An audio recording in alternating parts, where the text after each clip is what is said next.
मेरे भाई, अगर आपने किसी बॉडी पर आपने फोर्स लगाया और जिस डायरेक्शन में फोर्स लगाया और बॉडी मूव कर गई, एक्स डिस्प्लेस कर गई, तो मैंने कहा सर वर्क हो गया फोर्स इनटू डिस्प्लेसमेंट। सर ये क्या बोला आपने? यानी सर वर्क होता है फोर्स इनटू डिस्प्लेसमेंट, ये आप कहना चाहते हैं। बट जनरली लोग यहाँ गलती करते हैं। पहले समझना कि वर्क कब होता है। जिस भी बॉडी पर आप फोर्स लगाए ना, आपने किसी बॉडी पर फोर्स लगाया और वो बॉडी उस डायरेक्शन, ये मेरा सरफेस है और ये मेरा बॉडी है, अगर मैं इस बॉडी पर इस डायरेक्शन में फोर्स लगाऊं, ये बॉडी मूव कर जाए, ये मान लो एक्स डिस्प्लेस कर रहा है, एक्स डिस्प्लेस कर जाए, तो मैंने कहा कि सर वर्क हुआ। लेकिन अगर मैं इस बॉडी पर ऐसे, वो आगे करूंगा, वो आगे बताएंगे, ठीक है, ज़्यादा जल्दी हो जाएगी। पहले ये चीज़ समझ में आओ कि सर वर्क कब होता है, जब मैं किसी बॉडी पर फोर्स लगाऊं और वो बॉडी डिस्प्लेस हो जाए, तो मैं वर्क, तो जनरली कहते हैं कि सर वर्क हो गया, yes work is said to be done. अब टू बी वेरी स्पेसिफिक, मान लो अगर कोई एंगल आ गया तो इसीलिए वर्क का एक्चुअल डेफिनेशन होता है कि sir work is said to be done अगर किसी बॉडी पर फोर्स लगा and the body is displaced in the direction of force। ठीक है, body is displaced in the direction of force, तब हम कहते हैं कि सर वर्क हुआ। This is the actual definitions. अब मान लो कि कोई बॉडी है, ठीक है, कोई बॉडी है और इसको मैंने ये मान लो मैंने क्या कर दिया, इस पे मैंने फोर्स लगाया इधर, कैसे मैं बताऊं आपको, ऐसे समझो, फोर्स मैंने लगाया इधर, ठीक है, फोर्स मैंने लगाया इधर और बॉडी डिस्प्लेस कर रही है आगे एक्स, बॉडी डिस्प्लेस कर गई आगे एक्स, तो सर क्या F इंटू एक्स कर दूंगा तो यही वर्क डन हो जाएगा? जी नहीं, मैंने क्या बोला, इन द डायरेक्शन ऑफ फोर्स होना चाहिए। तो आप समझो डायरेक्शन ऑफ फोर्स तो ऊपर है, तो इन दोनों के बीच तो एंगल थीटा हो गया। तो यहां पर ये समझाने में बड़ा दिक्कत होता है, ठीक है, ये चीज आप 11th क्लास में वेक्टर्स में पढ़ते हो, आपको कॉम्पोनेंट्स लेना सीखते हैं, यहां पर मैं समय नहीं गवाऊंगा ज्यादा। आप बस इतना दिमाग में डाल लो कि सर अगर फोर्स और डिस्प्लेसमेंट में एंगल थीटा आ जाए, हम कंपोनेंट्स जानते हो कैसे लेते हैं कि सर अगर इसका कंपोनेंट मुझे इस डायरेक्शन में लेना है, तो जिस भी डायरेक्शन में आपको जैसे सटा हुआ हो और कंपोनेंट लेना होता है, तो आप ऐसे करके ये कंपोनेंट जो है वो एक्स कॉस थीटा आ जाती है। अब ये कैसे आता है आप, ठीक है, ट्रिग्नोमेट्री से आराम से आता है, कॉस थीटा का फॉर्मूला लगाओ, वो करो, आराम से आ जाएगा। बट ठीक है, हम थोड़ा सा जल्दी में है, तो इसीलिए आप बस इतना समझो और इतना डीप में नहीं जाना। भाई आपसे नहीं पूछेगा कंपोनेंट कैसे ले रहे हो, नहीं आएगा। बस आपको ये ध्यान रखना है कि अगर कोई एंगल आ गया, आपको बस ये ध्यान रखना है कि सर जो फोर्स का डायरेक्शन हो वही डायरेक्शन होना चाहिए डिस्प्लेसमेंट का।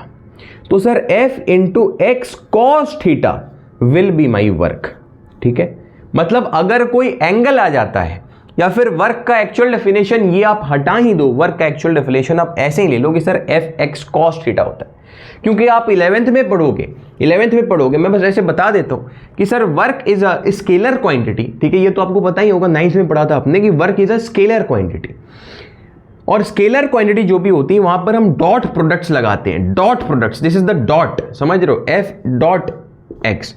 तो आप जब डॉट प्रोडक्ट हटाते हो तो आपका एफ एक्स कॉस थीटा आता है। तो ये चीज 11th में पढ़ेंगे हम। बट ठीक है, ये आपको चीज क्लियर हो गई कि सर वर्क जो है अगर एंगल नहीं है, यानी मान लो ये एंगल मैं इसी डायरेक्शन में फोर्स लगाऊं और इसी डायरेक्शन में डिस्प्लेसमेंट हो रहा है, तो मेरा एंगल क्या हो गया सर, 0 डिग्री हो गया। और कॉस 0 क्या होता है, 1 होता है, तो work is equals to F X हो गया आता है। क्या ये बात क्लियर हुई? और अगर कुछ एंगल है तो बस ये वाला फॉर्मूला आपको ध्यान में रखना है। सर ये फॉर्मूला आया कहां से? ये फॉर्मूला बस इस बेसिक डेफिनेशन से आया कि वर्क तभी डिफाइन होगा जब आपने फोर्स की डायरेक्शन में अगर आपका वर्क हुआ, फोर्स की डायरेक्शन में अगर बॉडी डिस्प्लेस हुई तो हम कहते हैं वर्क होता है। This is the actual definition, उसी लिए इस थीटा का यूज आ रहा है। अब मान लो यार अगर मैं, ये मेरा सरफेस है और ये मेरा बॉडी है, ठीक है, अब अगर मैं इस पे फोर्स लगाए जा रहा हूं लेकिन ये मूव ही नहीं कर रहा, तो सर क्या वर्क होगा? तो ये तो बेसिक कॉमन सेंस है कि सर अगर डिस्प्लेसमेंट ही जीरो हो गया तो वर्क भी जीरो हो गया। मतलब वर्क जीरो कब हो सकता है? जब मैं फोर्स लगाऊं और डिस्प्लेसमेंट जीरो हो जाए। जब डिस्प्लेसमेंट जीरो हो जाए तो डिस्प्लेसमेंट कब जीरो होता है सर? डिस्प्लेसमेंट कब जीरो होता है?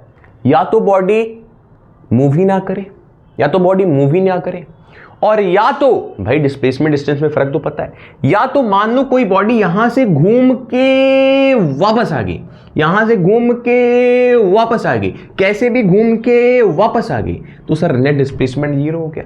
तो सर नेट डिस्प्लेसमेंट जीरो हो गया, तो नेट डिस्प्लेसमेंट जीरो होने से वर्क जीरो हो गया। अब कोई चीज घूम के वापस आ जाती है तो कौन सा, अब बेसिक, अगर बेसिक फिजिक्स लगाएं, बेसिक हमारा साइंस लगाएं, तो हाँ सर कोई बॉडी ऐसे अगर हम घुमा रहे हैं, यानी सर सन के अराउंड अर्थ घूम रहा है, तो सर टोटल 1 साल में उसका वर्क डन कितना हो रहा है? सर इस पोजीशन से निकल के इस पोजीशन पे वापस आ जा रहा है, नेट डिस्प्लेसमेंट जीरो होया, यानी यहां भी वर्क डन जीरो हो जाता है।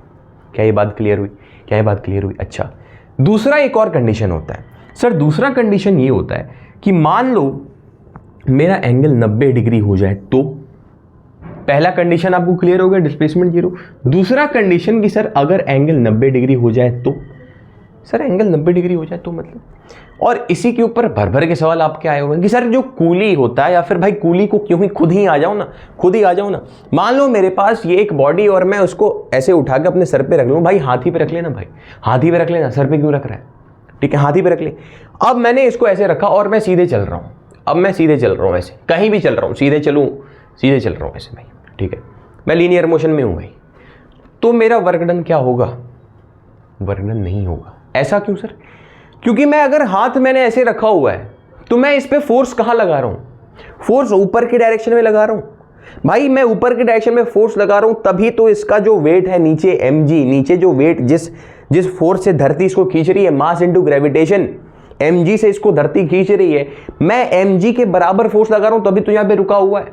यानी मेरा फोर्स तो ऊपर है, मेरा फोर्स तो ऊपर है, लेकिन मैं इसको लेके आगे बढ़ रहा हूँ, लेकिन मैं इसको लेके आगे बढ़ रहा हूँ। सर फोर्स ऊपर है, डिस्प्लेसमेंट इधर है, फोर्स ऊपर है, डिस्प्लेसमेंट इधर है, फोर्स ऊपर है, डिस्प्लेसमेंट इधर है, दोनों के बीच में 90 डिग्री का एंगल, 90 डिग्री का एंगल हो गया तो cos 90 क्या होता है? जीरो होता है। तो वर्क डन कितना हो गया? जीरो हो गया। इसी पे सवाल होते हैं सर।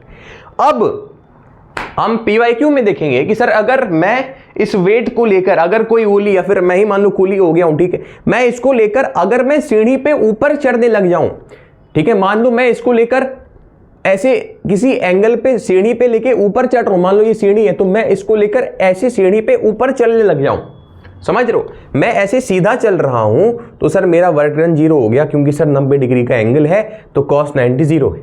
लेकिन अगर मैं ऐसे सीढ़ी पे लेकर इसको ऊपर चढ़ रहा हूं, यानी फोर्स मेरा ऊपर लग रहा है, लेकिन डिस्प्लेसमेंट जो मेरा है वो किसी एंगल पे है। फोर्स मेरा ऊपर लग रहा है लेकिन डिस्प्लेसमेंट किसी एंगल पे है। मैं इसको लेकर ऐसे ऊपर चढ़ने लग जाऊं, यानी फोर्स मेरा ऊपर लग रहा है लेकिन डिस्प्लेसमेंट मेरा किसी एंगल पे है, तो सर वर्क तो होगा, तो सर कुछ ना कुछ तो वर्क होगा। ठीक है, कितना वर्क होगा उस पे भी आएंगे, उस पे भी आएंगे। आओ आगे बढ़ते हैं, पहले ये चीजें क्लियर होंगी। अब आते हैं ग्रेविटी, वही चीज, वर्क डन बाय ग्रेविटी, कि सर ग्रेविटी कितना वर्क करता है। ठीक है, ग्रेविटी कितना वर्क करता है, आप समझना कि अगर कोई पार्टिकल है, सेम भाई इसी एक किताब से हो जाएगा आज हमारा पूरा फिजिक्स लग रहा है भाई।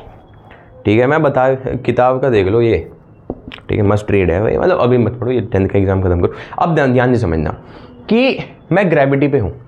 अगर मान लो, मैं मान लेता हूं कि ये मेरा बेस है, ठीक है, ये मेरा बेस है, ये हमारा धरती का जमीन मान लेते हैं हम थोड़ी देर के लिए, ये मेरा बेस है। अगर मैं, मतलब एक स्टैंडर्ड आपको मानना पड़ता है कहां से आप रेफरेंस ले रहे हो। अगर मैं इसको लेकर एक हाइट h पे उठा दूं और इसको यहां पर मैंने रखा हुआ है, ठीक है, मैंने क्या किया, फोर्स ऊपर लगाया और डिस्प्लेसमेंट h कर दिया मैंने। ठीक है, इस पॉइंट पर ग्रेविटी ने कितना काम किया, मैंने ऊपर जब इसको डिस्प्लेस किया तो ग्रेविटी ने कितना काम किया। सर ग्रेविटी इस पे कौन सा फोर्स लगा रही है, सर ग्रेविटी इस पे कौन सा फोर्स लगा रही है सर।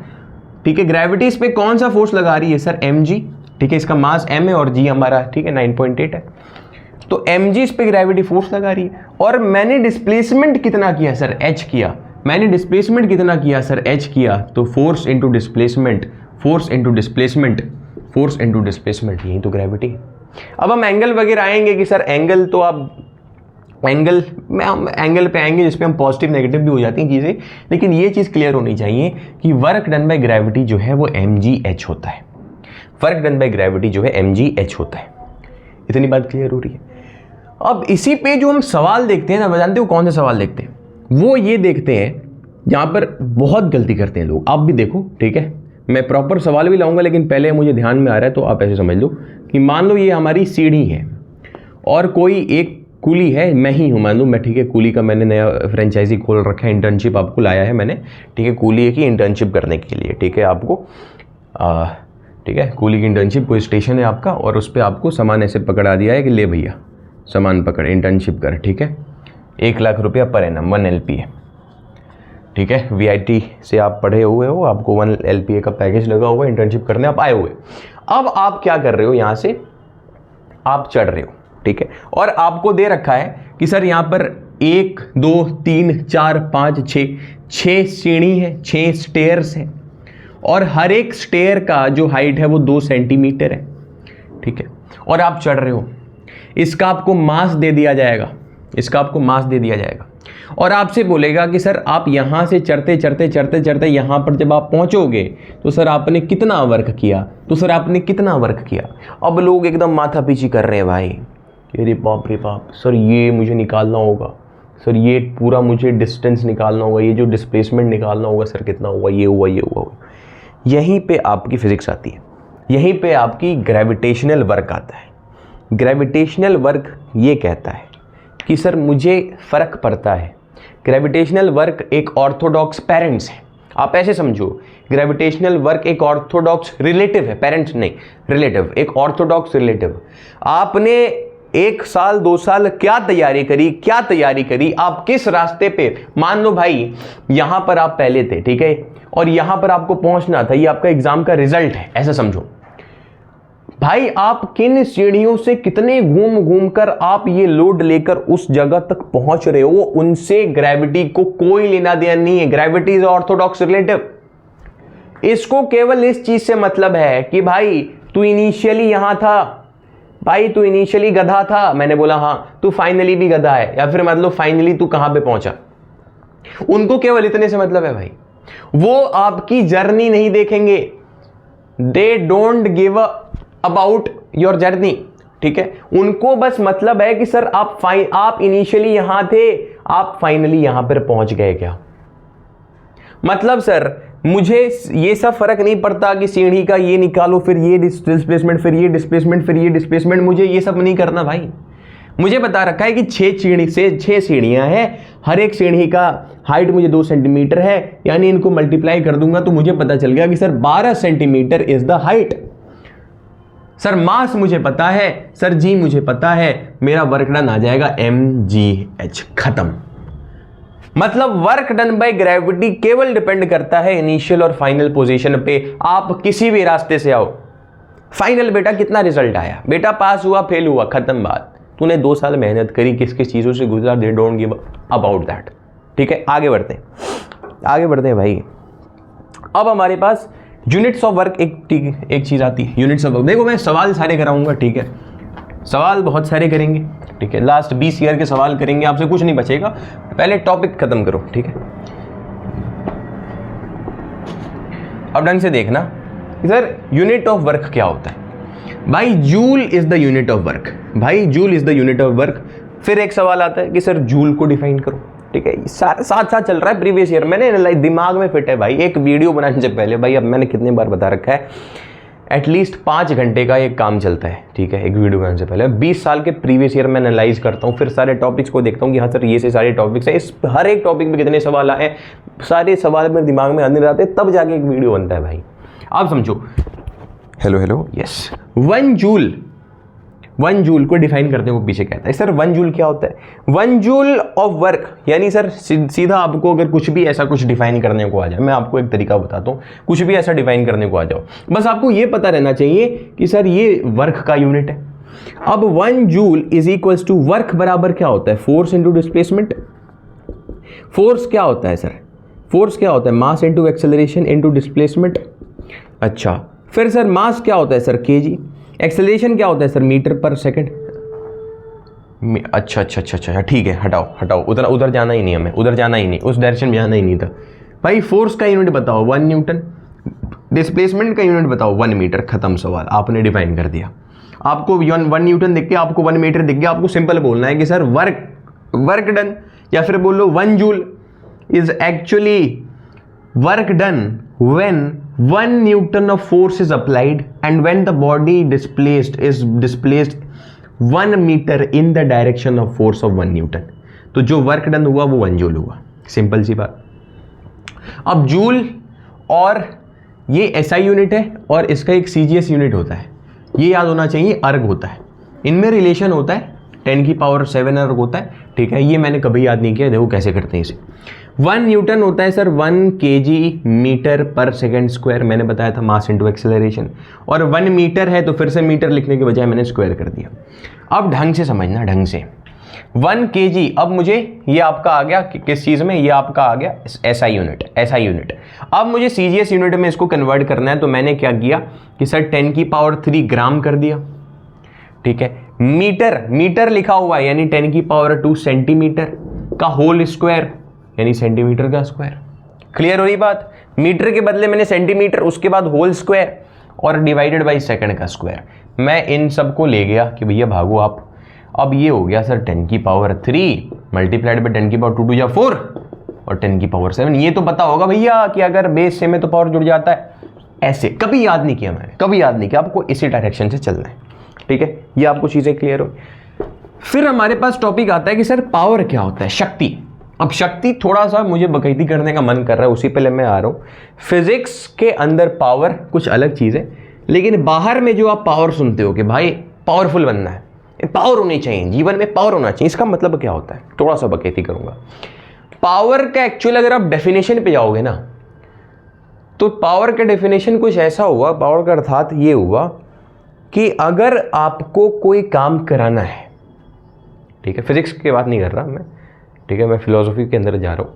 अगर आपको किसी से कोई काम कराना है, सामने वाली व्यक्ति के इच्छा हो या ना हो, लेकिन आप उससे अपना काम करा लोगे, इस एबिलिटी को हम पावर कहते हैं। अब आते हैं फिजिक्स के अंदर।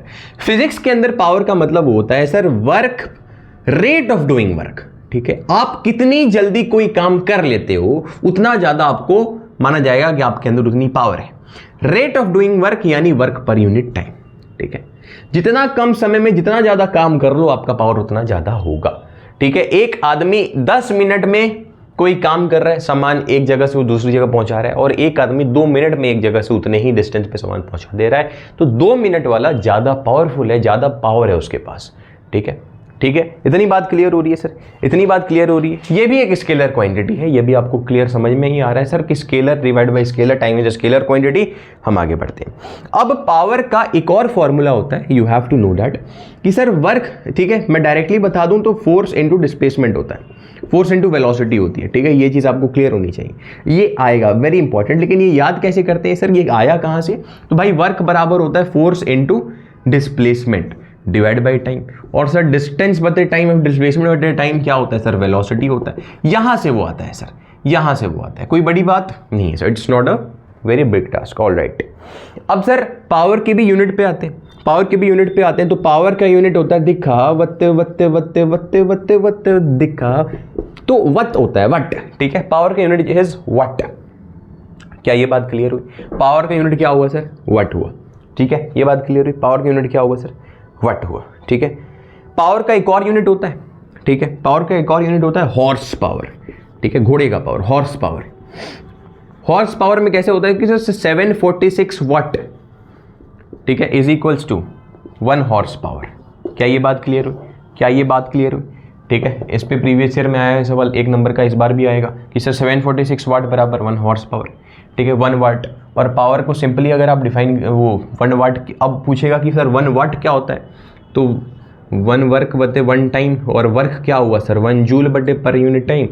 तो सर 1 जूल का काम 1 सेकेंड में हो गया, ठीक है, 1 सेकेंड में 1 जूल का काम हुआ, तो जितना पावर कंज्यूम हुआ 1 जूल के काम करने में पर सेकेंड में, वो होता है 1 वाट। सिंपल सी बात है। इसके और यूनिट्स होते हैं जैसे किलोवाट, गीगावाट, मेगावाट, माइक्रोवाट, ठीक है, वो सारी चीज़ें। बट इंपॉर्टेंट चीज़ क्या है कि सर अगर मैं 1 किलोवाट बोल रहा हूँ तो this is a unit of power, this is unit of power. लेकिन अगर मैं 1 किलोवाट आवर बोल रहा हूँ, ये इंपॉर्टेंट है, जो जो इंपॉर्टेंट है वही लिखूंगा, कोई फालतू की चीज़ नहीं लिखूंगा। लेकिन अगर मैं 1 किलोवाट आवर बोल रहा हूँ तो this is a unit of energy. Sir ये कैसे पता करें भाई? देखना यार भाई, वर्क पर यूनिट टाइम यानी सर व्हाट। अब मैं किलोवाट भी बोल दूं, मैं किलोवाट भी बोल दूं। अब मैं किलोवाट आवर करने के लिए मुझे टाइम से मल्टीप्लाई करना होगा, और ये देखो वर्क और टाइम, वर्क आ गया। तो सर वर्क और एनर्जी, आप यहां पर इसको वर्क बोल रहे हो, किलोवाट आवर को आप वर्क बोल रहे हो, यहां पर एनर्जी बोल रहे हो। अरे भाई मेरे, अब एनर्जी पे आ जाओ, इसी बात पे एनर्जी को भी खत्म कर दो। सर एनर्जी क्या होता है? एनर्जी और वर्क कहीं ना कहीं सेम है। वर्क बस ये कि आप काम कर रहे हो, और एनर्जी बस ये है कि आपके अंदर काम करने की कितनी क्षमता है, the capacity to do work. अगर कोई आदमी काम करता है तो उसकी एनर्जी कंटिन्यूसली निकलती रहती है, एनर्जी इज लॉस्ट। और अगर मैं किसी चीज पे काम करूं, अगर work is done on a body तो उसकी एनर्जी बढ़ेगी, और अगर कोई बॉडी वर्क करेगा तो उसकी एनर्जी घटेगी। ठीक है, there is always a transfer of energy, but you have to remember that energy is the capacity to do work. Energy and work are directly related, their units are same, तो वहीं से energy होता है ये। फिर आपसे पूछता है कि सर 1 किलोवाट आवर जो है ये बहुत इंपॉर्टेंट है, और मैंने अभी तक आपको कुछ रटवाया नहीं, बट ये मैं कहूँगा रटो कि सर ये होता है 3.6 × 10⁶ जूल। ठीक है, इन दोनों का ये डायरेक्ट रिलेशन है। ठीक है, ये आपसे पूछा था, मैं ईयर बता देता हूँ एग्जैक्ट 2015 में आया था। आप चेक कर सकते हो कि सर 1 किलोवाट आवर और जूल के बीच का आपको बताना है रिलेशन। तो बहुत आसान है, ठीक है, 3.6 और 3.6 यहाँ पे आए तो 10⁶ और जूल कर दो, क्योंकि एनर्जी और जूल ऐसे रिलेटेड होते हैं। अच्छा सर, फिर पूछेगा कि सर 1 किलोवाट आवर को डिफाइन करो, ये भी प्रीवियस ईयर में, कि सर 1 किलोवाट आवर को डिफाइन करो। तो सिंपल सी बात है कि सर 1 किलोवाट पावर की कोई अप्लायंस है, ठीक है, पावर कंज्यूम्ड 1 किलोवाट अगर किसी ने पावर कंज्यूम कर लिया 1 घंटे के अंदर, तो उतनी एनर्जी उसके अंदर 1 किलोवाट एनर्जी एवर एनर्जी उसके अंदर है। ठीक है सर, अब और कहाँ पे मैं हूँ, और कहाँ पे हमें करना था? किलोवाट आवर हो गया, वाट आवर हो गया, और दूसरी चीज़ यस कैलोरी। एनर्जी की एक और यूनिट होती है कैलोरी, तो ये होता है 4.8 जूल। ठीक है, ये हम थर्मोडायनेमिक्स यानी वो जो कैलोरीमेट्री आएगा उसके अंदर ये आपको याद हो जाएगा अभी। ठीक है, आप कर सकते हो, कोई बड़ी बात नहीं है। दूसरा एक एनर्जी का यूनिट होता है इलेक्ट्रॉन वोल्ट, कि सर 1 इलेक्ट्रॉन वोल्ट अगर आपसे ऐसे पूछ लिया तो कितना जूल होता है, तो 1.6 × 10⁻⁻19 जूल। ठीक है, ये आपको पता होना चाहिए, ये आपको याद रहना चाहिए। ऑलराइट, अच्छा आगे बढ़ते हैं। अब हमारे पास क्या है? अब हमारे पास मैकेनिकल एनर्जी हम पढ़ने वाले हैं, यानी सर काइनेटिक एनर्जी और पोटेंशियल एनर्जी हम पढ़ने वाले हैं। आई होप सो आपको मतलब ये हाँ सही से दिख रहा है, कोई बात नहीं, आ जाओ।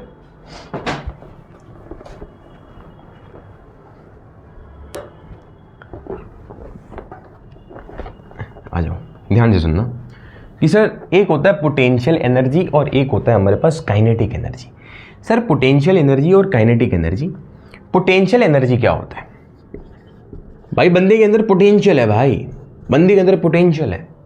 काइनेटिक एनर्जी हम सबको पता है, हाँ सर मोशन में कोई बॉडी है तो उसके अंदर कहाँ कोई ना कोई एनर्जी होगी, काइनेटिक एनर्जी होगी। भाई ढंग से सुनना, अगर किसी बॉडी की एनर्जी हम उसके पोजीशन के रेस्पेक्ट में बताएं, अगर हम किसी बॉडी की एनर्जी हम उसके पोजीशन के रेस्पेक्ट में बताएं, तो हम कहते हैं कि सर वो एक एनर्जी पॉजेस कर रहा है, कंटेन कर रहा है, and that energy is potential energy. उसकी पोजीशन यानी उसकी हाइट के चलते हो सकता है, उसके शेप और साइज के चलते हो सकता है। क्लियर कट, कोई दिमाग नहीं लगाना, कोई अंदर नहीं घुसना, सिंपल यही है, सिंपल एक ही चीज़ है सर। ऑलराइट, इतनी बात समझ में आई? अच्छा अब समझो कि सर अगर मान लो ये बेस है और किसी एक बॉडी को मैं उठा के यहाँ पर रख दिया, मास m था उसका h हाइट पे, तो ये कितनी पोटेंशियल एनर्जी? ये ग्रेविटेशनल पोटेंशियल एनर्जी कंटेन करेगा, क्योंकि इस पोजीशन पे कौन फोर्स लगा रहा होगा? इसके पास नीचे से mg खींच रहा होगा, तो इसकी जो यहाँ पर एनर्जी होगी वो mgh होगी भाई।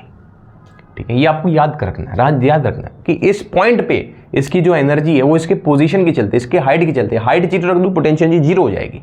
तो सर क्या हाइट जीरो करने में पोटेंशियल एनर्जी जीरो हो जाएगा, क्या एनर्जी खत्म हो जाएगा? नहीं भाई, यहीं से कॉन्सेप्ट आता है कि sir there is a thing known as conservation of energy, there is a thing as conservation of energy.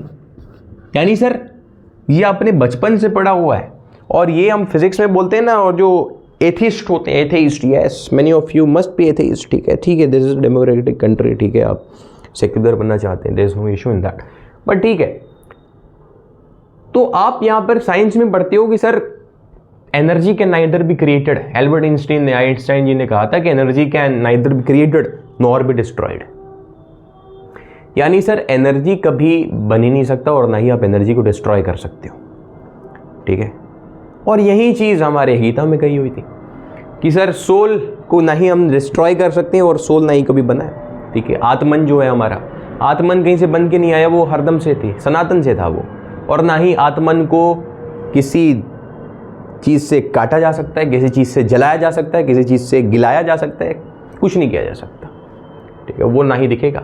और एनर्जी भी कभी नहीं दिखता, energy is not visible, energy को आप किसी चीज़ से डिस्ट्रॉय नहीं कर सकते, सारी चीज़ें ठीक है, बट ठीक है यार, कोई दिक्कत की बात नहीं। आप समझो कि कंजर्वेशन ऑफ एनर्जी कहता है कि एनर्जी केवल ट्रांसफ़र होता है, लेकिन मैंने अभी कहा कि सर अगर ये चीज़ ज़मीन पे गिर जाएगी तो इसकी पोटेंशियल एनर्जी जीरो हो जाएगी, क्योंकि इसका हाइट जीरो हो जाएगा। तो सर यहाँ पे तो ये चीज़ कॉन्ट्राडिक्ट कर गई कि सर एनर्जी आप यहाँ पे बोल रहे हो कि कभी डिस्ट्रॉय नहीं हो सकता, और अभी जाके बोल रहे हो कि एनर्जी सर पोटेंशियल एनर्जी खत्म हो गई। नहीं भाई, potential energy gets converted into kinetic energy. जब हाइट यहाँ पर नीचे आ रहा है तो यहाँ पर काइनेटिक एनर्जी आ जाता है हाफ mv²। अब इस पे एक बहुत बढ़िया सा 2018 में सवाल पूछा था कंजर्वेशन ऑफ एनर्जी पे, और ये मतलब 4-5 नंबर का था। इसको आपको ढंग से जानना है, और ये कॉन्सेप्ट भी है एक कि सर कंजर्वेशन ऑफ एनर्जी चल कैसे रहा है। आप समझना कि हाइट h है हमारा, हाइट h है हमारा, और यहाँ पर कोई हमारी बॉडी, यहाँ पर कोई हमारी बॉडी, ढंग से समझना, ढंग से कि सर हाइट h है और यहाँ पर हमारी कोई बॉडी है जिसका मास m है। तो सर इस पॉइंट पे इसके पास कौन सी एनर्जी है, इसके पास कौन सी एनर्जी, पोटेंशियल एनर्जी है mgh। सर क्या इसका कोई इनिशियल वेलोसिटी है? नहीं सर, इसको मैंने अभी पकड़ा हुआ है, कोई इनिशियल वेलोसिटी नहीं है। तो वेलोसिटी नहीं है तो काइनेटिक एनर्जी जो हम पढ़ते हैं कि सर हाफ mv² होता है, काइनेटिक एनर्जी हम पढ़ते हैं, तो सर वेलोसिटी ही नहीं है, तो यहाँ पर जो उसकी काइनेटिक एनर्जी है वो तो जीरो है। बोले एकदम सही। यानी sir total energy is mgh, और ये देखना इट विल बी कंजर्व्ड, पूरा नीचे तक जमीन पे आने तक टोटल एनर्जी mgh ही होगा, क्योंकि energy can neither be created nor be destroyed. Sir अच्छा ठीक है, अब मैंने कहा इसको मैंने ड्रॉप कर दिया, तो ये पॉइंट एक x डिस्टेंस इसने चला, और इस पॉइंट पे मैंने इसको रोका, और अब देख रहा हूँ कि सर कैसा हो रहा है, फोटो खींच लिया इसका, और इस पॉइंट पे एनालाइज करते हैं। आप ढंग से समझना कि सर यहाँ पर इसकी काइनेटिक एनर्जी, यहाँ पर इसकी पोटेंशियल एनर्जी कितनी होने वाली है। तो मैंने कहा सर ये कितना हाइट है भाई, अब कितना हाइट बचा? सर h में से x चला गया, यानी h में से x को भगा दो, तो सर पोटेंशियल एनर्जी आपका आ जाएगा mg, और हाइट कितना है h-x। कोई दिक्कत की बात नहीं है सर। काइनेटिक एनर्जी की अगर मैं बात करूं तो काइनेटिक एनर्जी होता है हाफ mv²। अब मुझे ये v चाहिए सर, इस पॉइंट पे इसकी वेलोसिटी क्या है? तो मैं न्यूटन्स जो आपके लॉज ऑफ मोशन है उनकी जो है मैं थोड़ी सी मदद लेने वाला हूँ, ठीक है, उनकी थोड़ी सी मैं मदद लेने वाला हूँ कि सर मैंने एक फॉर्मूला पढ़ा हुआ था कि v² + u² इज 2as। मैंने बोला हाँ जी सर, हाँ जी सर। इनिशियल वेलोसिटी क्या मैंने बोला कि सर जीरो है तो इसको जीरो कर दोगे? मैंने बोला हाँ जी सर। तो v² बराबर 2, एक्सेलरेशन यहाँ पर g है, और हाइट ये कितना displacement s is the displacement, कितना डिस्प्लेसमेंट हुआ? x का डिस्प्लेसमेंट हुआ। तो मैं यहाँ पर काइनेटिक एनर्जी सिंपली लिख दूंगा कि सर हाफ mv² के बदले मैंने 2gx लिख दिया, तो mgx हो गया, mgx हो गया। अब आप इन दोनों को ऐड करो, आपका फाइनल में क्या बचेगा? आपका फाइनल में टोटल एनर्जी बचेगा दोनों को ऐड करने के बाद mgh। ऑल राइट, इस पॉइंट पे सबसे नीचे आ जाते हैं जी, सबसे नीचे आ जाते हैं जस्ट 0.0001 सेकेंड पहले जमीन पे गिरने के। सर मान लेता हूं कि सर जमीन पे जब ये गिर जाता है तो इसकी फाइनल वेलोसिटी 0 हो जाती है। सॉरी, जब जमीन पे गिरने से जस्ट पहले क्या इसकी हाइट 0 होगी? This height is almost 0।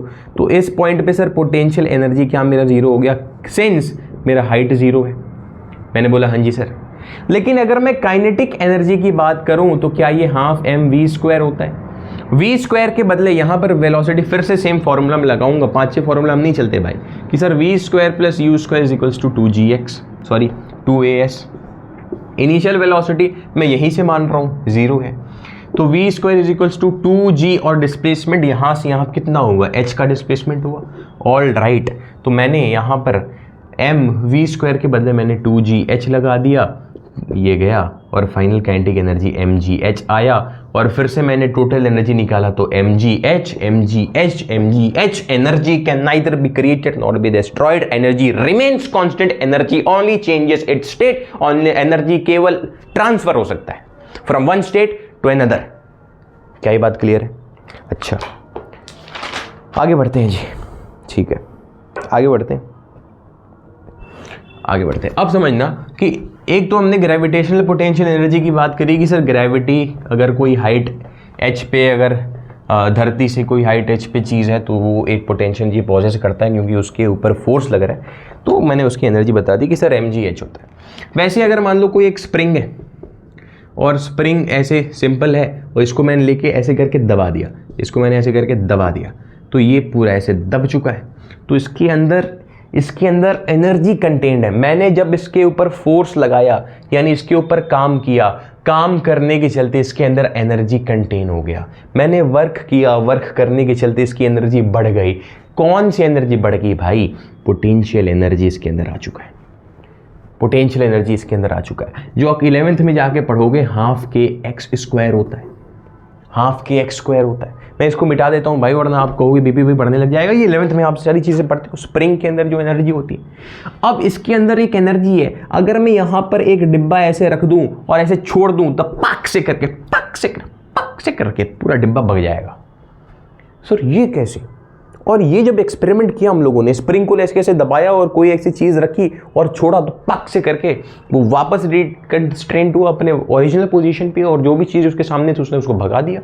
यानी सर इस बॉडी के अंदर काइनेटिक एनर्जी आ गया इसको छोड़ने के बाद, यानी पोटेंशियल एनर्जी यहाँ पे कन्वर्ट हो गया काइनेटिक एनर्जी के अंदर।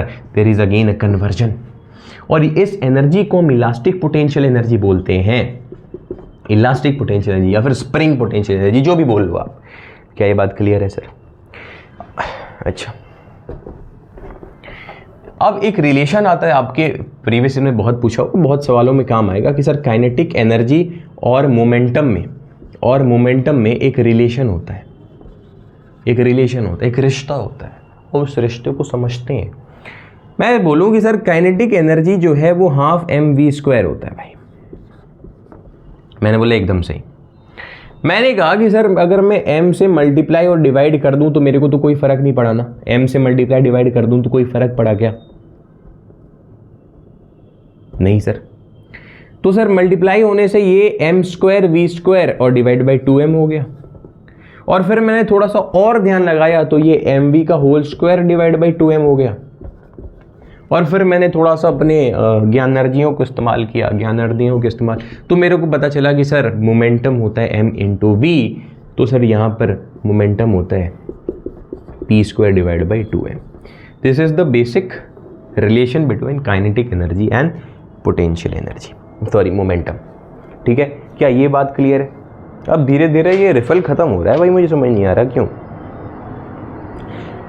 एक और चीज़ पढ़ते हैं जो कि होता है sir work energy theorem. Work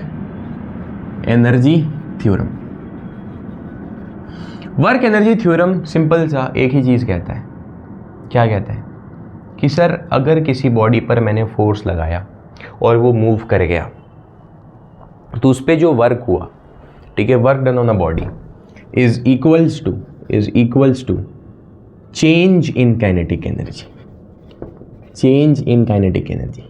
तो मान लो कोई बॉडी ऐसे मूव कर रही थी m मास की v1 वेलोसिटी से मैंने फोर्स लगाया तो अब वो मूव कर रही है v2 वेलोसिटी से, उसकी वेलोसिटी बढ़ गई। भाई एक आदमी एक गेंडा था, दौड़ रहा था, मैंने ऐसे करके पक से लात मारा पिछवाड़े में उसकी, पक से, तो वो ऐसे और स्पीड बढ़ गया कि भागने लगा, तो उसकी वेलोसिटी बढ़ गई, उसकी वेलोसिटी बढ़ गई, यानी there is a change in its kinetic energy. तो वो जो चेंज आया वही वर्क डन होता है। तो उस चेंज आप कैसे निकालते हो? फाइनल माइनस इनिशियली तो करते हो ना, चेंज कैसे निकालते हो? फाइनल माइनस इनिशियली करते हो।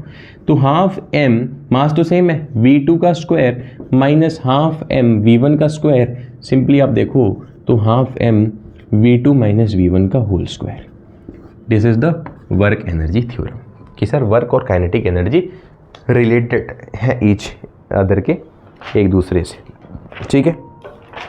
अब मैं आपको कुछ वो कन्वर्जन ऑफ एनर्जी बताता हूँ, मैं आपके किताब से नहीं, मैं आपके प्रीवियस से करा रहा हूँ, ठीक है। बहुत सारे आए हैं, सारे आपको कुछ याद नहीं करना उसमें, पहले आप ऐसे समझो, बहुत ढंग से समझना, ठीक है। बहुत ढंग से सारे करा देता हूँ भाई, आप समझना, आपको मैं लिख रहा हूँ और आपको बताना है कि सर अगर कोई आयरन है, अगर कोई आयरन है, अगर कोई सीलिंग फैन है, सारे में बता दो आप, ठीक है। सारा सवाल एक 2018 में, एक 2008 में, फिर 2018 में, एक टोस्टर है, इलेक्ट्रिक टोस्टर, सारे आप बता दो, ठीक है। ये फ्री के नंबर होते हैं भाई, इसीलिए ये बहुत ज़रूरी है डिस्कस करना। इलेक्ट्रिक टोस्टर है, फिर मान लो कोई माइक्रोफोन है, फिर मान लो कोई माइक्रोफोन है, फिर मान लो कोई फोटोवोल्टेनिक सेल है, फोटोवोल्टेइक सेल, ठीक है, फोटोवोल्टेइक सेल, फिर मान लो कोई इलेक्ट्रोमैग्नेट है, इलेक्ट्रोमैग्नेट है, ठीक है। फिर कौन, मान लो फोटोसिंथेसिस हो रही है ग्रीन लीव्स में, फोटोसिंथेसिस हो रही है ग्रीन लीव्स में, फिर मान लो बैटरी चार्ज हो रहा है, आपके फ़ोन का बैटरी चार्ज हो रहा है, ठीक है। फिर मान लो न्यूक्लियर एनर्जी है, ठीक है, फिर मान लो न्यूक्लियर एनर्जी है, ठीक है, ठीक है। फिर मान लो सोलर सेल, सोलर सेल है एक, सारे बता दिए भाई, सारे के सारे प्रीवियस ईयर में आए हैं भाई, 2014, 12 कंटिन्यूअस। फिर मान लो कोई लाउड स्पीकर है, फिर मान लो कोई बल्ब है, बल्ब, ठीक है, बल हमारे यहाँ बल बोलते हैं, बल्बा बल, बॉल बोलते हैं उसे, हाँ। फिर मैं बोलता हूँ कि भैया बॉल दे देना, तो ऐसे बल्ब निकाल देता है, नहीं क्रिकेट वाला, अच्छा, फिर वो प्लास्टिक का निकाल दे, नहीं वो टेनिस वाला। देखो बर्निंग ऑफ कैंडल, ये भी देख लो, बर्निंग ऑफ कैंडल। और फिर एक होता है स्टीम इंजन, ये सारे प्रीवियस ईयर में आए, सारे बता दिए भाई, ठीक है। ये लिखना मतलब बताना ही है, ये आप खुद ही करोगे भाई, मैं कौन सा बता रहा हूँ आपको, मैं कोई नहीं बता रहा। अब बताओ आप,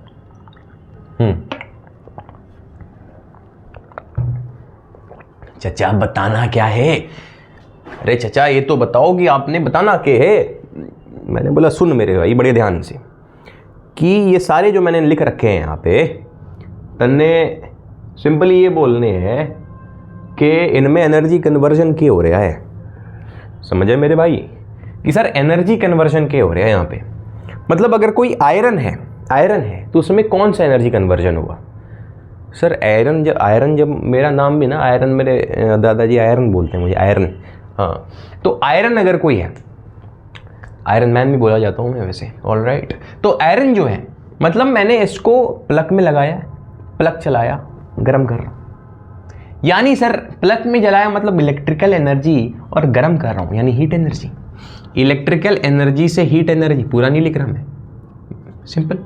पंखा, इलेक्ट्रिकल एनर्जी, तार गया, इलेक्ट्रिक गया, करंट गया, घूम रहा है, इलेक्ट्रिकल एनर्जी से घूम रहा है। मैकेनिकल एनर्जी, सर घूम रहा है मैकेनिकल एनर्जी, अरे भाई मैकेनिकल एनर्जी दो होती है, पोटेंशियल, काइनेटिक। सर पोटेंशियल तो नहीं हुआ, घूम रहा है यानी काइनेटिक एनर्जी। काइनेटिक एनर्जी दो प्रकार के होते हैं, अगर घूम रहा है तो रोटेशनल काइनेटिक एनर्जी, और चल रहा है तो ट्रांसलेशनल काइनेटिक एनर्जी, ऑलराइट, ठीक है।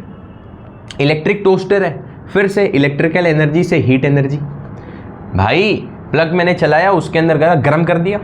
माइक्रोफोन है, ये देखो बात, ये मेरा माइक्रोफोन है, मैं इसमें बोल रहा हूँ हेलो हेलो हेलो, कौन? हम बोले, कौन?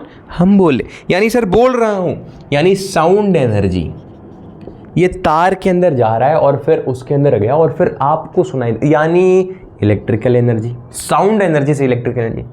फोटोवोल्टेइक सेल लाइट एनर्जी से electrical energy, photovoltaic cell, all right, नहीं यार photovoltaic cell light energy. Photovoltaic cell का मतलब जानते हो क्या होता है आप? 11th में ये रेडियो एक्टिविटी में भी आप पढ़ते हो, ठीक है, केमिस्ट्री में शायद या फिर फिजिक्स में, ठीक है। हमारे यहाँ तो भाई 11th और 12th में हमारे सिलेबस में आप जब आगे बढ़ोगे तो वहाँ पर आपका लास्ट में भी आएगा मॉडर्न फिजिक्स में, और 11th के पहले चैप्टर में केमिस्ट्री में भी आएगा एटम्स में। क्या होता है कि सर फोटोवोल्टेइक सेल होता है, फोटो नाम से ही आप लाइट समझ जाओ, फोटो यानी लाइट। तो उसमें क्या होता है, जब लाइट एनर्जी उस पर पड़ती है तो इलेक्ट्रॉन्स उस पर पड़ने के चलते निकलते हैं। इलेक्ट्रॉन्स उस पर, लाइट पड़ी इलेक्ट्रॉन्स को भगाया, लाइट पड़ी इलेक्ट्रॉन्स को बताया, इलेक्ट्रॉन्स के भागने के चलते करंट डेवलप हुआ, यानी कि लाइट एनर्जी से इलेक्ट्रिकल एनर्जी। इलेक्ट्रोमैग्नेट, क्या आपको ये पता है सर कि सर इलेक्ट्रिसिटी देने के चलते उसके अंदर मैग्नेटिक एनर्जी आ जा रही है, ठीक, उसके अंदर मैग्नेटिक एनर्जी आ जा रही है। क्लास 9th में अगर आप स्कूल गए होगे गलती से, और स्कूल आपका बढ़िया होगा गलती से, इंडिया में ऐसे होते नहीं है ज़्यादा, तो वहाँ पे एक्सपेरिमेंट्स कराए जाते हैं, ठीक है, वरना तो हम तो सर किताबों में एक्सपेरिमेंट को इमेजिन कर लेते, this is the harsh reality. अब आगे बढ़ना, फोटोसिंथेसिस, कि सर लाइट एनर्जी पड़ी, उसके लाइट पड़ी, सनलाइट पड़ा, उससे जो पत्तियां हैं उन्होंने खुद बर खुद खाना बना लिया, और वो एक केमिकल प्रोसेस होता है, this is a chemical process, तो उसको मैंने बोला केमिकल एनर्जी। बैटरी चार्ज करने गए, यानी सर करंट मैंने चालू किया, बैटरी चार्ज हो रहा है, बैटरी चार्ज होता है, उसके अंदर कुछ केमिकल रिएक्शंस होती हैं, उसके कारण बर्स्ट। न्यूक्लियर एनर्जी क्यों होता है सर? न्यूक्लियर एनर्जी क्या होता है? सबसे पहले न्यूक्लियर एनर्जी होता है, ठीक है, न्यूक्लियर एनर्जी होता है जब न्यूक्लियस के अंदर किसी भी पार्टिकल के रेडियो एक्टिव जो सब्सटेंसेस होते हैं उसके न्यूक्लियस के अंदर फिशन और फ्यूजन होता है, फिशन और फ्यूजन होता है, उसके अंदर, उसके चलते न्यूक्लियर एनर्जी डेवलप होती है। और न्यूक्लियर एनर्जी का एक प्रो ये है कि सर बहुत ज़्यादा एनर्जी है एक ही बार में निकाल सकता है, बहुत कम, जैसे यूरेनियम अगर आपने एक सीरीज़ है रॉकेट बॉयज़ करके, तो उसके अंदर बहुत ज़्यादा पूछ होती है यूरेनियम के, एक रेडियो एक्टिव सब्सटेंस होता है बहुत कम अमाउंट में। आप जो हज़ारों टन के जो कोयले ला रहे हो, उतने ना लाकर उससे जो एनर्जी प्रोड्यूस हो रही है वो ना कर आप छोटा सा एक यूरेनियम अगर आप रखोगे, ठीक है, यूरेनियम अगर आप रखोगे, उसलिए यूक्रेन में ये सब युद्ध क्यों चल रहा है, मेन वहीं से भाई, एनर्जी इज़ द सोर्स, जिससे चलते ये सब युद्ध हो रही हैं, उसको कब्जाना है उनको। तो यूरेनियम जो है, छोटा सा एक यूरेनियम उतनी ज़्यादा एनर्जी, एक छोटा सा 1 किलो अगर रखोगे वो कितने टन कोयलों का उतना ही एनर्जी प्रोड्यूस करेगा जितना एक छोटा सा यूरेनियम प्रोड्यूस करेगा। तो ये होती है न्यूक्लियर एनर्जी का फ़ायदा। सोलर सेल आपको पता है, फिर से सोलर सेल क्या होता है सर? लाइट एनर्जी के चलते हमारा इलेक्ट्रिकल एनर्जी बन रहा है। स्पीकर आपको पता है सर कि स्पीकर और माइक्रोफोन में दिस इज़ द डिफरेंस, कि सर माइक्रोफोन में मैंने बोला वो तार के अंदर गया, स्पीकर के अंदर तार से आया और आवाज़ निकल गया, ठीक है, यानी इलेक्ट्रिकल से साउंड। बल्ब सिंपली हुआ कि सर इलेक्ट्रिकल से लाइट। बर्निंग ऑफ कैंडल, ये भी ध्यान रखना, यहाँ पर लोग कंफ्यूज होते हैं। बर्निंग ऑफ कैंडल, सर कोई कैंडल क्यों जलता है? क्योंकि उसके अंदर कुछ एक केमिकल रिएक्शन ऐसे हो रही है कि वो उसे जला पा रहा है, यानी केमिकल से लाइट, केमिकल एनर्जी से। ये yes it is true, chemical यहाँ पे शक होता है, लोगों को गलती करते हैं, गलती किया था काफ़ी लोगों ने। तो लाइट एनर्जी से, सॉरी केमिकल एनर्जी से लाइट एनर्जी या फिर हीट एनर्जी।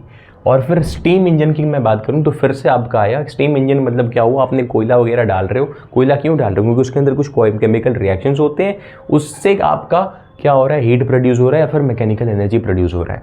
तो आप क्या बोलोगे, केमिकल एनर्जी से मैकेनिकल एनर्जी या फिर हीट एनर्जी, दोनों, ठीक है। ये चीज़ हमारी क्लियर हो गई।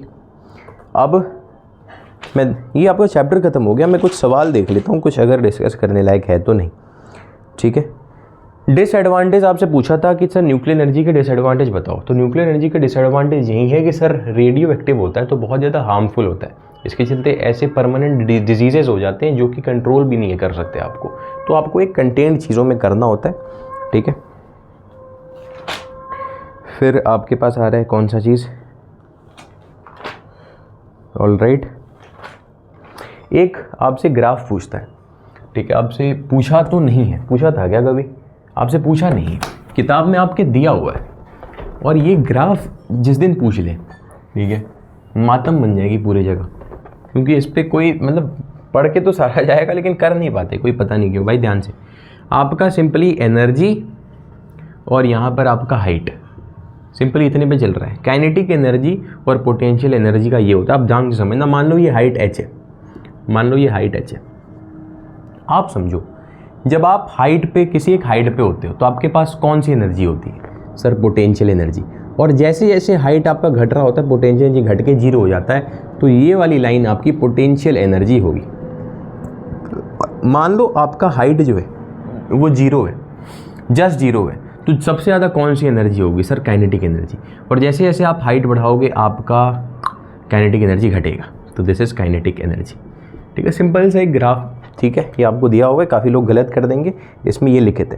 फिर एक और चीज़, ठीक है, फिर एक और चीज़ पेंडुलम वाली, ये बहुत ढंग से समझना, ठीक है, इसमें कोई वो नहीं करना, बस आपको याद रखनी है चीज़ें।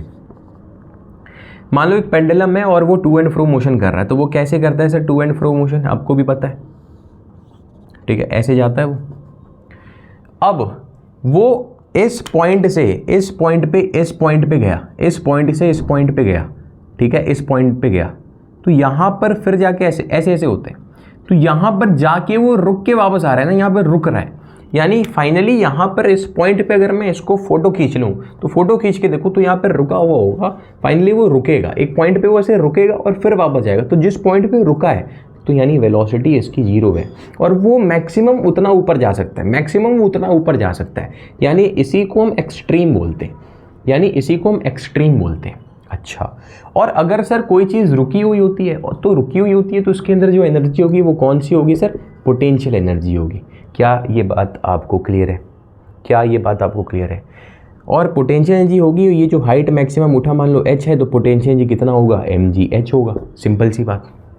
यहाँ पर भी सेम पोटेंशियल एनर्जी mgh, ठीक है, वेलोसिटी जीरो, रुका हुआ है यानी एक्सट्रीम सेम, लेकिन यहाँ पर सबसे ज़्यादा इसकी मैक्सिमम वेलोसिटी होती है v max, क्योंकि ये अगर वेलोसिटी नहीं होगा, ये अगर वेलोसिटी होगा तभी तो ये इसी वेलोसिटी के चलते ये ऊपर मैक्सिमम जा पाता है, लेकिन जब तक वो जाता है फिर उसको ग्रेविटी मैक्सिमम उसको खींच लाता है, फिर वो ऐसे जाता है, समझ रहे हो? मान लो ये हाथ मेरा टू एंड फ्रो मोशन कर रहा है, तो इस पॉइंट पे, ये इस पॉइंट पे जो है मेरा मीन, इस पॉइंट पे इसकी मैक्सिमम वेलोसिटी होती है, और इसमें वेलोसिटी होने का यही कारण है कि अगर वेलोसिटी नहीं होगा तो ये यहाँ तक जा ही नहीं पाएगा, और यहाँ पर जाके फिर ये वापस इसलिए आ रहा है क्योंकि नीचे से धरती इसको ऊपर नहीं जाए, दरी बोली कि रुक जा, एक्सट्रीम पे गया फिर रुक के लाया, ठीक है। तो यहाँ पर मैक्सिमम वेलोसिटी है, यानी यहाँ पर काइनेटिक एनर्जी है, और काइनेटिक एनर्जी हमारे पास कितना होगा? mgh होगा। सर हाफ mv², इतना घंटा मारूंगा भाई, ध्यान से सुनना, हाफ mv² ही होगा, लेकिन सर v² कहाँ से आएगा? v² आप जब आप लाओगे तो वो फाइनली mgh हो जाएगा, और यहाँ पर हाइट जीरो हो गया यानी सर पोटेंशियल एनर्जी जीरो हो गया, और यहाँ पर वेलोसिटी जीरो हो गया यानी काइनेटिक एनर्जी जीरो हो गया, टोटल एनर्जी mgh,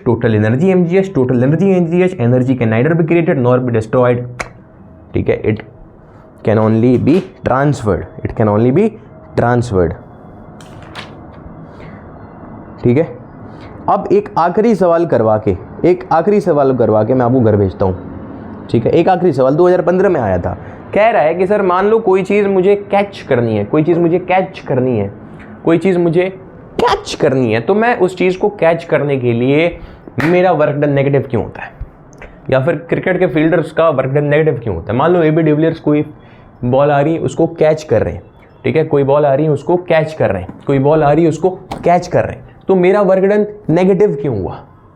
क्योंकि भाई आप ढंग से सुनना, आप फोर्स ऊपर लगाओगे, ठीक है, फोर्स तो ऊपर लगाओगे, फोर्स तो नीचे नहीं लगाओगे। बॉल ऊपर से आ रही है तो नीचे तो फोर्स नहीं लगाओगे, बॉल ऊपर से आ रही है तो ऐसे नीचे तो फोर्स नहीं लगाओगे, आप ऊपर ही फोर्स लगाओगे। लेकिन जब आप ऊपर फोर्स लगाओगे तो बॉल जो है आपका इम्पल्स कम करने के लिए, आप उसको थोड़ा वो अपने आप ऐसे पीछे आ जाता है, पीछे हाथ आपका आता है, आप ऐसे करके फोर्स तो लगाते हो लेकिन हाथ अपने आप पीछे आ जाता है, यानी फोर्स मैंने ऊपर लगाया लेकिन हल्का सा डिस्प्लेसमेंट मेरा ऑपोजिट डायरेक्शन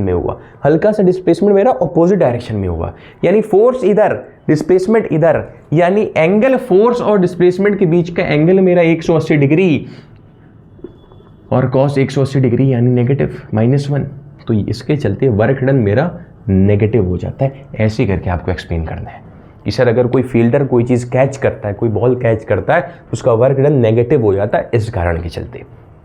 ठीक है, और कोई चीज़? एक आखिरी सवाल 2014 का, ये बढ़िया सवाल इसलिए कर रहा हूं। A man having a box on his head climb up a slope and another man having identical walks the same distance, who does move against the work of gravity. मान लो ये है, वो मैंने एकदम स्टार्टिंग में कराया था, उसको सवाल में पूछ दिया इसने कि सर मेरे पास ये है, ठीक है, मैं कूली हूँ, ठीक है, मान लो आपको कूली बनाया जाए, आपको इंटर्नशिप पे डाला जाए, मैं क्यों बनूँ भाई, ठीक है, मान लो आपको इंटर्नशिप पे डालो, मैंने कूली बना के। अब आप क्या कर रहे हो, मैं सेम लेवल पे चल रहा हूँ और आप क्या कर रहे हो, एक सीढ़ी पे चल रहे हो, आप क्या कर रहे हो, सीढ़ी पे चल रहे हो, मैं सीधे सीधे चल रहा हूँ, किसने ज़्यादा काम किया? ऑब्वियसली जो सीढ़ी पे चढ़ा यार, क्योंकि मैंने तो काम ही नहीं किया, ठीक है, मैंने तो फिजिक्स नहीं पढ़ा था ना। क्यों सर, मैं तो काम कर रहा हूँ सर, मैं इतने मेहनत कर रहा हूँ। नहीं भाई, आपका फोर्स ऊपर है, आपका डिस्प्लेसमेंट फोर्स के 90 डिग्री पे, यानी सर आपका वर्क डन 0 हो जाएगा। तो इसी के साथ हम इस चैप्टर को खत्म करते हैं। धन्यवाद।